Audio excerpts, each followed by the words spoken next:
welcome to this deep dive.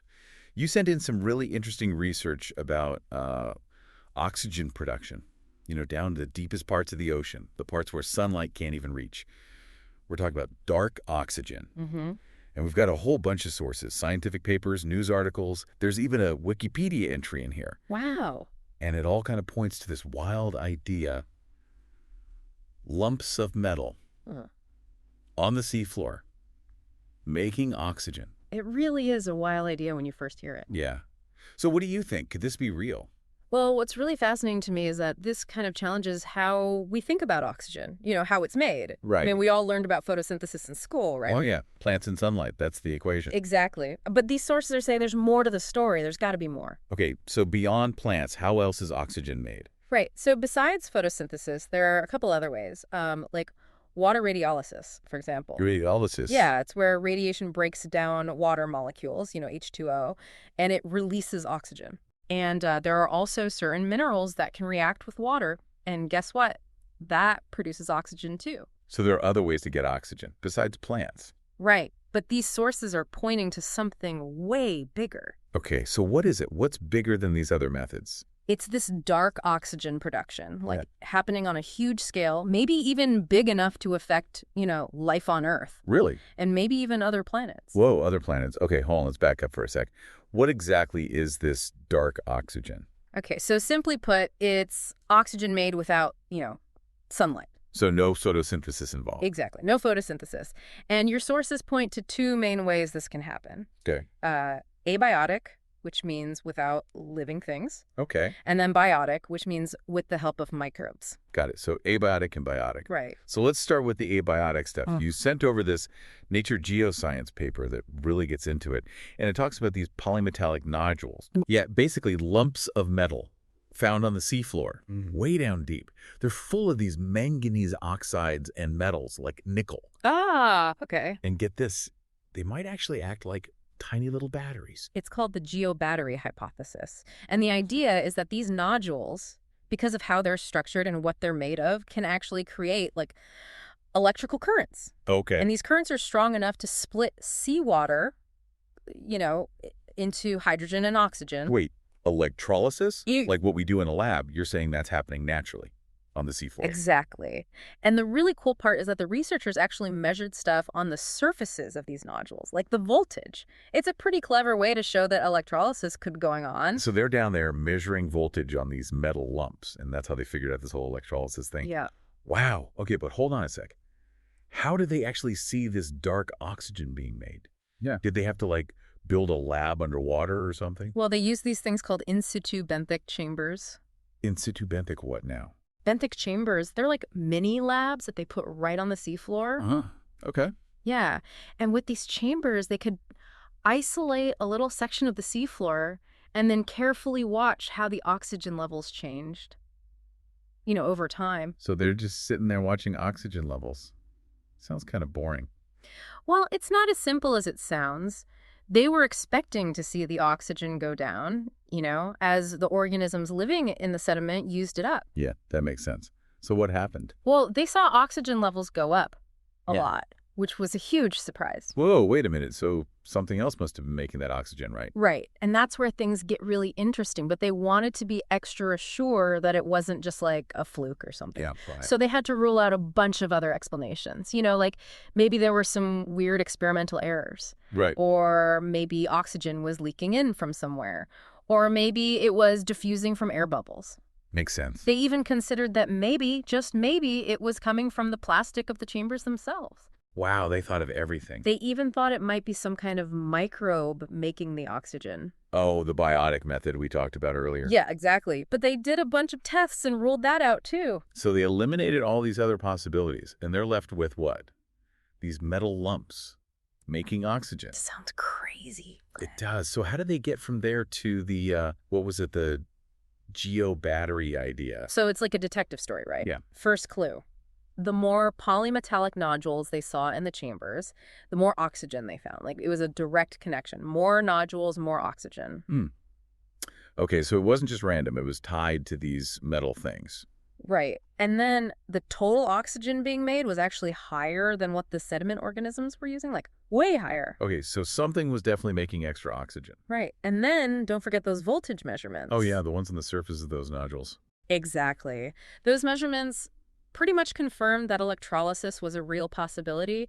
And to double check, they did something called ex situ core incubations. Ex situ what now? It basically means they took samples from the seafloor back to the lab. So like they're taking pieces of the seafloor and putting them in a fish tank? Well, something like that. And they found that the metal lumps were making oxygen right there in the lab. No way.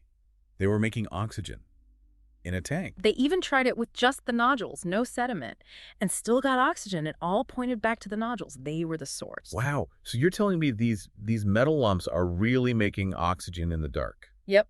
It's pretty wild, right? This is blowing my mind. I'm starting to see why this is such a big deal. Yeah, it really challenges what we thought we knew about, life itself. Like, we always assume that you need sunlight to make oxygen, but maybe not. You mean there could be whole ecosystems down there in the pitch black living off these underwater batteries? Exactly. Imagine that. And it makes you wonder, what else is going on down there that we don't know about? My head is spinning. Okay, we need to take a break and come back to this. I need to process all of this. Welcome back. As we were talking about all these experiments, I was thinking about how careful the researchers were. Like, it wasn't just luck. They really wanted to make sure their findings were solid. Yeah, that Nature Geoscience paper really laid it all out there step by step. It's like they were detectives trying to solve this mystery of the extra oxygen. Exactly. They started with these crazy results from the benthic chambers, seeing oxygen levels going up instead of down. But then they had to, rule out every other possible explanation. They even thought maybe it was some kind of microbe, right? Like producing the oxygen. Right. They thought about biological sources, but did a bunch of controls to make sure that wasn't it. It really shows how important the scientific method is. Gusting and testing again until you get to the best explanation. And they were thinking about all this while actually being on the seafloor, miles down in those mini labs. It's pretty incredible, right? It just shows how dedicated they were to getting the science right, even in such a crazy environment. Yeah, it really makes you appreciate all the work that goes into discoveries like this. So once they ruled out all those other possibilities, what made them think of the geobattery hypothesis? Well, they noticed this clear pattern. The more of these polymetallic nodules in the chambers, the more oxygen, like a direct connection. So it wasn't just random. It was Yeah. tied to these metal things. Exactly. And then remember how the total oxygen being made was actually way more than what the organisms in the sediment were using? Yeah, like something had to be making that extra oxygen. Right. And then, of course, there were those voltage measurements. Remember those? Oh, yeah, the ones on the nodules, right? Right. And those measurements pretty much confirmed that electrolysis was actually happening.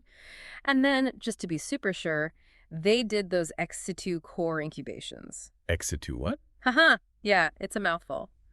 Basically, they took those samples from the seafloor back to the lab to do more controlled experiments. So they're taking pieces of the seafloor and putting them in a lab. Pretty much.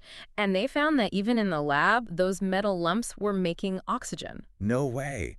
So they're making oxygen in a tank. Yep. And they even tried it with just the nodules, no sediment, and still got oxygen. It all pointed back to those nodules. That's wild. So these metal lumps are really making oxygen in the dark. It is wild, isn't it? So they had all this evidence Yeah. pointing to the same thing. Those nodules, those lumps of metal, were basically like natural batteries making oxygen in the dark. It's amazing what you can find when you just follow the science. It really is. But hold on, you mentioned earlier that some other scientists and even some mining companies weren't so sure about all this. Why were they skeptical? Well, anytime there's a big discovery that changes how we think about things, there are always some people who push back. Makes sense. So in this case, some people were saying, hold on, maybe you messed up the experiment. Like they didn't do it right. Yeah. Or maybe they read the data wrong. But Professor Sweetman and his team, they addressed those concerns, explaining everything very carefully. So they were able to back up their claim. Exactly. And in the end, their findings were just too strong to ignore.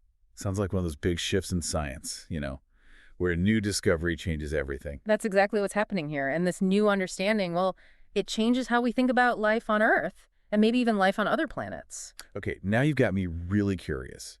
I think we need to talk about all that in part 3. All right, so we've spent a lot of time talking about how dark oxygen is made, all the experiments, all the evidence, the whole detective story. But now I want to know, why should we care?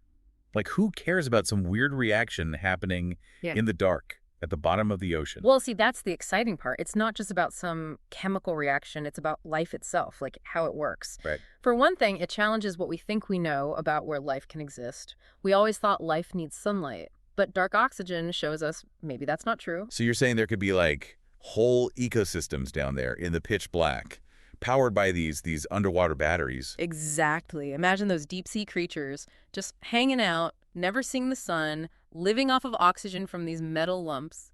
It's a whole different way of thinking about what life can be like. Whoa, that's pretty wild. And this has got to have some pretty big implications for finding life on other planets, right? You got it. We're always looking for planets in that Goldilocks zone you hear about, Yeah. where it's not too hot, not too cold, and there's liquid water, like Earth. Yeah, the habitable zone. Yeah. Because life needs water and sunlight, right? Right. But what if life doesn't need sunlight after all? It opens up so many more possibilities. So maybe we should be looking for life in places we never even thought about before. Exactly. Think about those icy moons, like Europa or Enceladus. They have these huge oceans under the ice, but it's way too cold and dark for photosynthesis. But maybe, just maybe, those oceans are full of life, living off of dark oxygen. That would be incredible. So instead of looking for planets just like Earth, maybe we should be looking for planets with these kinds of conditions. It's a whole new way of looking at the universe. And it makes you think, what else is hiding out there? On Earth, even. I mean, if we found this, what else don't we know about? I know. It's like our own planet is full of surprises. Right. But speaking of surprises, we haven't even talked about deep sea mining yet. Oh, yeah, that's a big one.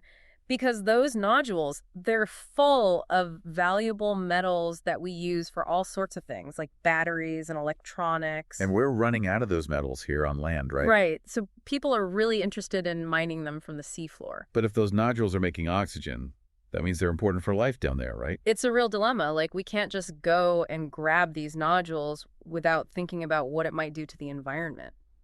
It's almost like we found this incredible natural process, but now we have to figure out how to manage it. We definitely need to do more research to figure out how deep sea mining would affect all of this, especially the dark oxygen and those ecosystems that depend on it. Yeah, it's like a balancing act. Exactly. There are huge potential benefits, but there are risks too. And we've got to make sure we don't mess up this amazing ecosystem down there. Well, this has been an amazing deep dive. I started this thinking about metal lumps at the bottom of the ocean, and now I'm thinking about the future of life on Earth and beyond. Science is pretty awesome, right? There are so many crazy, unexpected things out there just waiting to be discovered. And who knows what we'll find next. Thanks for listening, everybody. And keep exploring those mysteries out there. You never know what you might find.